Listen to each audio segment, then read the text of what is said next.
तर हा आहे 22वा दिवस. थाटामाटात बाप्पा आपल्या घरी जायला तयार होते. तर बघूया पुढे आमच्या बाप्पाची विसर्जन मिरवणूक. चला.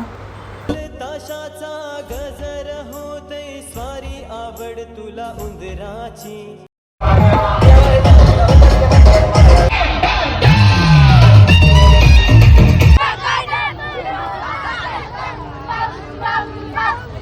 मग फटाक्यांच्या धूमधडाक्यात बाप्पाची वाजत गाजत मिरवणूक निघाली.